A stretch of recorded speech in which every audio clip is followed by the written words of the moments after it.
14장 찬양하며 승리를 선포하라. 고린도전서 14장 15절 말씀은 바울이 자기가 묻고 자기가 답하는 자문자답의 형태를 띠고 있다. 내용은 우리의 영과 마음이 합해서 전인격적으로 기도하고 찬양해야 한다는 것이다. 그러면 어떻게 할까? 내가 영으로 기도하고 또 마음으로 기도하며 내가 영으로 찬송하고 또 마음으로 찬송하리라. 기도와 찬양은 말씀과 성령처럼 뗄래야 뗄 수 없는 찰떡 파트너다. 영의 찬양은 곡조 있는 기도이다. 영적 차원으로 올라가면 기도와 찬양이 구별되지 않고 하나가 된다. 찬양으로 시작하여 기도하고 기도하다가 찬양한다. 찬양과 기도는 서로 끌어주고 열어주는 신비한 힘이 있다. 그래서 우리는 찬양으로서 기도를 준비하고 기도로서 찬양에 불을 붙인다. 기도는 항상 찬양과 경배로 마치는 것이 좋다. 기도를 마치려고 할 때 하나님께서는 우리에게 하늘의 평안과 새로운 확신과 기쁨을 주신다. 그러면 우리는 다시 한번 하나님을 사랑한다는 고백을 하고 하나님을 찬양하며 찬송을 드린다. 하나님께서 아직 정확한 정답을 주시지 않았다 해도 감사하는 마음과 새로운 믿음으로 찬양하며 일상의 삶으로 돌아가라. 찬양은 우리를 성령의 임재 가운데로 깊이 들어가게 한다. 기도할 때도 성령님이 임재하시지만 찬양 가운데 충만하게 임재하신다. 시편은 하나님의 임재가 찬양 가운데 얼마나 강력하게 나타났는가를 보여준다. 시편은 기분 좋을 때 읊을 수 있는 시 한 수가 아니다. 인생의 고난 속에서 하나님만을 붙잡은 사람의 마음이 하나님의 마음과 합쳐진 찬양이며 기도이다. 찬양을 계속하다 보면 어느 순간 주님과의 깊은 대화가 이뤄진다. 주님이 나에게 무슨 말씀을 하실까? 주님이 나를 통해 하시고자 하는 일이 무엇일까 하여 성령의 임재 가운데 자신을 온전히 맡겨드리게 된다. 이렇게 세상과 나는 간 곳 없고 구속한 주만 보이는 상태, 주님과 나만의 조용한 만남으로 들어가는 상태가 바로 경배이다. 그래서 찬양과 경배는 연결된다. 구원받은 백성이 가장 먼저 할 일은 찬양이다. 기적같이 갈라진 홍해의 바닷길을 통해 애굽을 탈출한 이스라엘 백성들은 가장 먼저 하나님을 찬양했다. 예수 믿은 사람들이 구원받고 가장 먼저 해야 할 일은 찬양이다. 우리는 오순절 다락방에서 성령받은 120문도가 각 나라 방언으로 말하기 시작했다는 것에만 집중하지 그 말의 내용이 찬양이었다는 것을 잘 보지 않는다. 성령받은 증거가 찬양이 터지는 것이다. 구원의 기쁨이 입술로 표현되는 것이 바로 찬양이다. 찬송은 간증에 음악을 입힌 것이다. 찬송은 구원받고 은혜 받은 자, 영적으로 승리한 사람들만이 부를 수 있는 하늘의 노래이다. 찬양은 목소리로 부르는 것이 아니라 영으로 부른다. 감사와 감격과 눈물 없이는 진정한 찬송을 못 부른다. 기도가 메마르고 말씀이 메마르면 찬송이 메말라 버린다. 예배가 메마르고 가슴에 분노와 미움, 불안과 의심, 원망이 쌓여 있으면 찬송이 말라버린다. 신앙의 척도는 찬송에 있다. 마음에서부터 힘있고 따뜻한 찬양이 흘러나오는 사람의 신앙은 건강하다. 성령 충만한 사람은 항상 찬양이 입에서 나온다. 구원받은 백성이 부르는 찬양은 마귀의 권세를 이기고 승리하신 하나님의 이름을 높이 선포하는 것이다. 성경에 찬양이 나오는 많은 본문들을 보면 영적인 승리의 맥락이 있다. 출애굽기에서도 홍해를 건너고 나서 이스라엘 백성은 승리의 찬양을 불렀다. 그런데 홍해를 건너면서 승리의 찬양을 불렀던 그들이 광야의 시련을 만나자 금세 그 입술에서 찬양을 버리고 불평과 원망을 일삼아 패배와 무기력함에 빠져들었다. 말이 입안에 있으면 내가 그 말의 주인이지만 말이 입 밖으로 나가면 그 말이 나를 끌고 간다. 원망과 불평의 말을 내뱉는 순간부터 말할 수 없는 패배감과 무기력함이 우리를 끌고 갈 것이다. 마귀가 우리의 말을 연료로 사용하여 우리 인생을 침체의 늪으로 끌고 갈 것이다. 그러나 힘들수록 찬양하고 원망과 불평을 떠나보내면 우리의 입으로 했던 그 찬양의 언어를 하나님의 연료로 사용하셔서 우리의 인생을 늪에서 건져주실 것이다. 원망하고 불평하면 찬양할 수 없고 찬양하면 원망과 불평이 떠난다. 하나님은 우리가 계속해서 세상을 이기는 승리의 삶을 살기 원하신다. 어떤 힘든 상황 속에서도 계속 찬양하고 있으면 환경을 이기고 승리를 이끌어갈 수 있다. 이 비밀을 아는 믿음의 선배들은 항상 찬양과 기도의 끈을 놓지 않았다. 그들이 생존하여 스바의 금을 그에게 드리며 사람들이 그를 위하여 항상 기도하고 종일 찬송하리로다. 찬양은 기도를 뒷받침하는 강력한 영적 무기이자 사탄의 능력을 막아내는 위대한 영적 보호막이다. 그리스도의 보혈로 덮인 찬양, 예수의 이름을 높이는 찬양, 성령의 능력이 함께 흐르는 찬양이 불리면 악한 영이 떠나가고 묶인 자가 노임을 받는 역사가 일어난다. 찬양으로 충만한 사람, 가정, 교회는 마귀는 결코 뚫을 수 없다. 가정에 문제가 있다면 찬양을 틀어놓고 찬양을 선포하라. 교회에 문제가 있다면 불같이 기도하고 또한 뜨겁게 찬양하라. 찬양은 마귀의 공격으로부터 하나님의 백성을 지키는 방패인 동시에 마귀를 공격하여 무찌르는 칼이기도 하다. 역대하 20장의 경건한 유다왕 여호사밧이 무기가 아닌 찬양으로 전쟁에서 승리한 이야기가 나온다. 당시 유다가 전력이나 숫자로 상대가 안되는 수많은 적의 침공을 당하게 되자 여호사밧은 유다 백성에게 금식하며 기도할 것을 요구하였다. 이에 모든 유다 백성들이 각 마을에서 기도하며 하나님의 도움을 구하기 위해 모여들었다. 왕의 인도를 따라 그들이 혼신의 힘을 다해 기도하는 중에 회중 가운데 있는 한 레위인에게 성령이 임했다. 그 레위인은 전쟁은 여호와께 속한 것이니 너희들은 싸울 필요가 없다라고 예언하며 백성들에게 두려워하지 말고 적들을 맞서 나가라고 했다. 이에 온 유다 백성들은 하나님 앞에서 얼굴을 땅에 대고 경배를 드렸으며 큰 소리로 여호와를 찬양했다. 그 다음날 아침 일찍 모두가 일어났다. 여호사밧은 너희는 하나님을 신뢰하라고 거듭 당부하며 백성들을 이끌고 침략군과 맞서 싸우러 나갔다. 참으로 놀랍게도 최선봉에 전투부대가 아니라 찬양대를 세웠다. 노래하는 자를 택하여 거룩한 예복을 입히고 군대 앞에 세워서 하나님께 감사 찬송을 드리면서 행진하게 했다.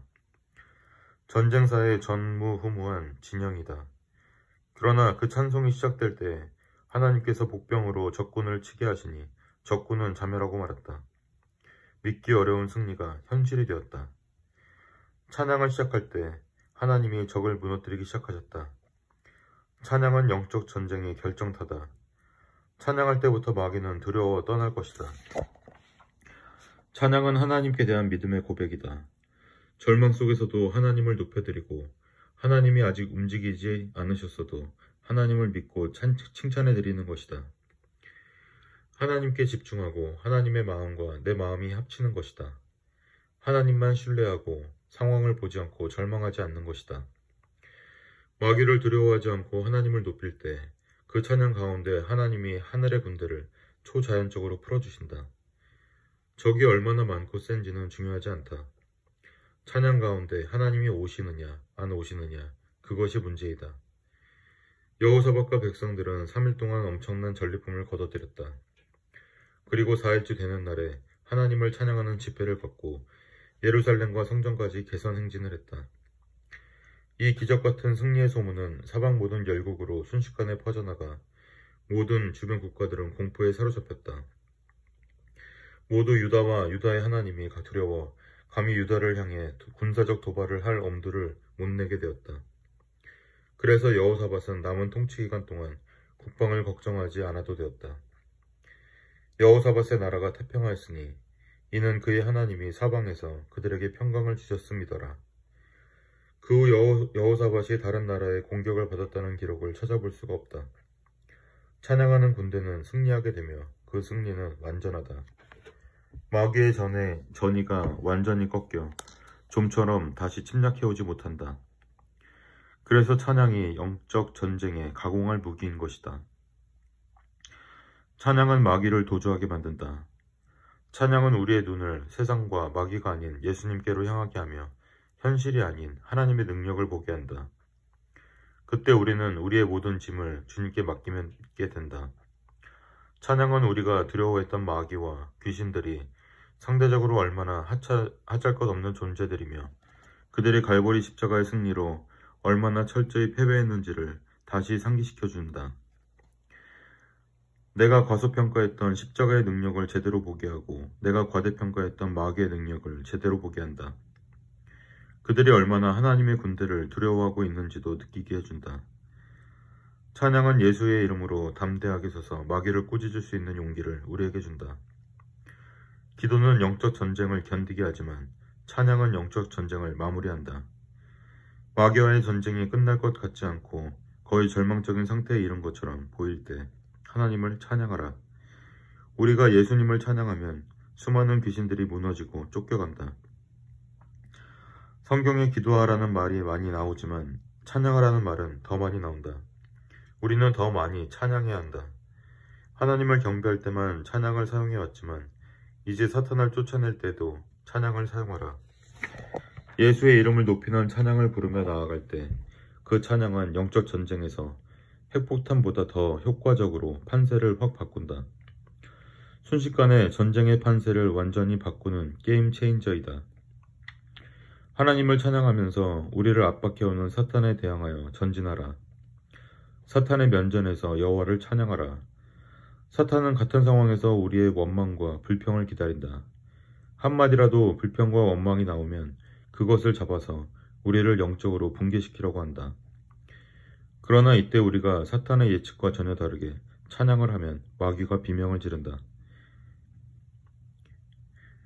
어떤 가정, 어떤 지역에 문제가 생기고 더러운 영들이 가득한 것 같으면 기도하며 찬양하라. 예수의 이름은 기도에 사용할 때에도 능력이 있지만 찬양할 때에도 놀라운 능력을 바란다. 예수님을 높이는 찬양은 사탄과 귀신들을 두렵게 하고 도망가게 한다. 예수님을 높이는 찬양을 많이 하라. 찬양은 우리의 눈을 전쟁 자체에서 승리하신 하나님께로 돌리게 한다. 신실한 하나님의 기도의 용사들도 때때로 영적인 메마름을 느낀다. 영적으로 탈진해 맥이 빠질 때도 있다. 이때 찬양이 새로운 영적 활력을 불어넣어준다. 그래서 하나님께서는 기도가 정체 상태에 빠질 때 우리에게 찬양의 생수를 마시게 하신다. 침체된 기도를 계속하기보다는 하나님을 찬양하면서 새로운 국면 전환을 하게끔 인도하신다. 찬양은 승리한 군대가 부르는 군가이다. 그러므로 찬양하기 시작하면 이미 하나님의 승리를 우리 것으로 선포해버리는 것이다. 그래서 성령께서 종종 우리로 무거운 중보기도의 짐에서 벗어나 승리의 찬양을 부르게 하시는 것이다. 마르틴 루터는 기도할 수 없을 때 나는 항상 찬송한다 라고 했다. 막힌 기도를 뚫어주는 찬양의 힘을 알고 있었던 것이다. 기도가 상황을 변화시킨다고 하지만 때로는 상황을 변화시키는 것이 찬양일 수도 있다. 오랫동안 힘들어 기도해왔지만 하나님께로부터 응답이 없을 경우 기도를 그치고 찬양하기 시작하면 속히 하나님의 응답이 오게 되는 경우가 있다. 하나님의 보좌에 이르기 위해서는 영혼의 두 날개인 기도와 찬양이 함께 필요하다. 그러므로 찬양으로 기도에 새로운 힘을 불어넣어보라. 마귀는 자꾸 우리의 영안을 흐리게 하려고 애쓴다. 믿음으로 상황을 보는 것이 아니라 자꾸 의심의 안개로 보게 한다. 우리의 시야를 어둡게 만들고 어려운 난관을 불가능으로 보이게 하며 함께 일하는 형제를 불신하게 만든다. 또 하나님이 우리에게 별로 관심이 없으시거나 화가 나 계신다고 오해하게 만든다. 그리고 세상과 마귀가 실제보다 훨씬 강하고 큰 것처럼 보이게 한다. 이렇게 영안이 흐트러지면 두려움과 불안이 가득 차서 영적으로 무기력해진다. 이때 하나님을 찬양하기 시작해라. 그러면 마치 와이퍼가 자동차 앞에 유리에 낀 성에를 순식간에 닦아내듯이 하나님의 성령이 찬양과 함께 우리의 흐트러진 시각을 깨끗하게 닦아주실 것이다. 그때부터 마귀가 주는 생각들을 떨쳐버리고 하늘의 관점으로 나를 보고 사람을 보고 내 인생을 볼 수 있게 될 것이다. 우리를 둘러싸고 지키는 하나님의 군대를 보게 되면 하나님이 얼마나 크고 사랑스러운 분이신지를 알게 될 것이다.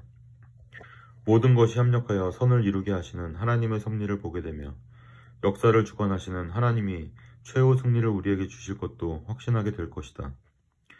찬양하면서 영안이 맑아지면 관심의 초점이 복잡한 현실에서 보배로운 주님에게로 이동한다.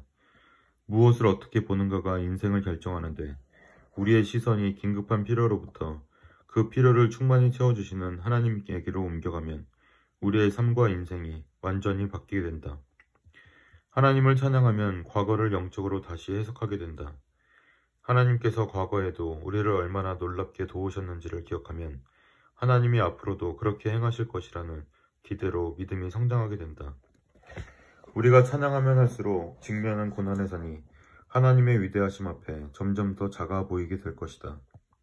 그때 우리의 믿음은 새로운 차원으로 성장할 것이다. 영안이 맑아지면 고난 속에서도 마음의 먹구름이 거친다. 하나님을 찬양하면 근심 걱정이 달아나 버린다.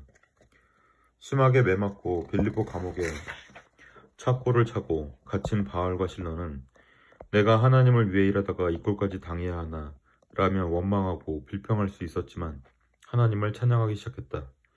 그러자 완전히 새로운 국면이 전개되기 시작했다. 지진이 일어나면서 착고가 풀어지고 감옥이 열리고 간수가 뛰어와서 두려움에 떠는 역사가 일어난 것이다. 고난 가운데서 부르는 찬양은 좌절과 긴장과 근심을 물리친다. 마귀가 불어넣은 의심과 비난과 초조함을 거두어가고 새롭게 한다. 어두움을 몰아내고 내 영혼에 하나님의 빛이 비치게 한다.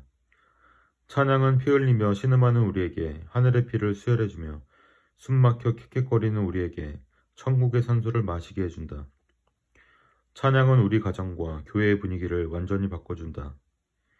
스펄전 목사님은 하나님의 은혜로 인해 우리가 하나님을 찬양하면 그 은혜가 계속 연장될 것이고 불행을 인해 하나님을 찬양하면 그 불행은 끝내는 것이다 라고 말했다.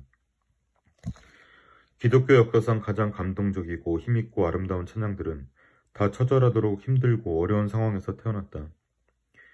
유럽을 잿더미로 만든 100년 전쟁 기간에 그 어느 때보다도 더 많은 찬송시들이 태어났다. 현대 복음선거의 모체라고 하는 흑인 연가는 18, 19세기 미국 남부의 끔찍한 노예 생활을 가운데 태어난 것들이다. 정식으로 음악 교육을 받지 못해 악포를 볼지 모르는 흑인들이 예수님을 믿고 나서 이 땅이 아닌 천국을 바라보면서 고백한 그 찬양들은 지금까지도 감동을 전해준다. 고난 속에서 하나님을 붙잡았기 때문에 그 안에 소울이 담긴 것이다. R&B나 재즈나 다 따지고 보면 깊은 곳에서부터 고난 속에서 하나님을 만난 사람들의 찬양시다. 가슴 속에서 흘러나오는 감동을 타고난 음정과 박자, 감각으로 그대로 부른 것들이 지금까지도 전해 내려오면서 사람들의 심금을 울리고 있다. 그들은 지옥 같은 삶을 살았지만 그랬기 때문에 더욱 간절히 천국을 바라고 영원한 생명을 갈망했다. 이 땅의 삶이 너무 캄캄했기 때문에 그들은 하늘의 영광을 볼 수 있었다. 그래서 그 흑인 영가에는 오늘날의 뮤지션들이 감히 흉내낼 수 없는 영적 깊이와 감동이 있다. 고난 가운데 찬양하라. 영이 맑아지고 가슴에 새로운 기운이 들어올 것이다. 천사들의 큰 기쁨은 예수님을 찬양하고 그에게 경배하는 것이다. 요한계시록에 나오는 천사들은 항상 하나님을 찬송하고 있다. 그 천사들이 하늘의 군대다. 하늘 군대 전투력의 핵심은 찬양이다. 우리가 하나님을 찬양하기 시작하면 천사들이 주위에 몰려들어 그 찬양과 기쁨에 동참할 것이다. 하나님은 구원받은 백성들의 영적 전쟁을 돕기 위해 하늘의 천사들을 붙여주신다. 우리가 그들을 보지는 못하나 우리가 찬양할 때 천군 천사들이 우리 가까이 있으면서 함께 즐거워하며 합창할 것이다. 찬양은 하늘의 천사들로 하여금 우리를 더욱 적극적으로 기쁘게 돕게 만드는 힘이 있다. 어둠의 군대를 쫓아내고 기도의 불을 붙여주는 것이 찬양이다. 기도로 계속 사탄을 압박하지만 찬양으로 마귀의 숨통을 끊어버리는 것이다. 기도의 향방을 바꿀 수 있는 결정타가 바로 찬양의 힘인 줄 믿는다. 우리는 마음으로 찬양할 수도 있고 많은 사람 앞에서 찬양할 수도 있고 많은 사람과 함께 찬양할 수도 있다. 악기로도 찬양할 수 있고 입술로도 찬양할 수 있다. 시와 찬미와 신령한 노래로 찬양할 수 있다. 날마다 새롭게 체험한 예수님을 간증하는 새 노래로 주께 찬양할 수도 있다. 변화된 우리가 찬양하지만 찬양이 우리를 변화시킬 수도 있다. 찬양은 기도에 새 힘을 불어넣으면서 우리 기도를 변화시킬 것이다. 영적 전쟁에서 우리에게 승리를 빨리 확실하게 가져다 줄 것이다. 따라서 찬양을 대신할 만한 것은 아무것도 없다. 찬양은 하나님을 영화롭게 하며 천사들을 기쁘게 하며 악한 영들에게는 공포를 가져다 준다. 찬양은 우리를 꼼짝 못하게 하려고 마귀가 우리 주위로 둘러친 영적인 지뢰, 영적인 먹구름을 말끔히 걷어낸다.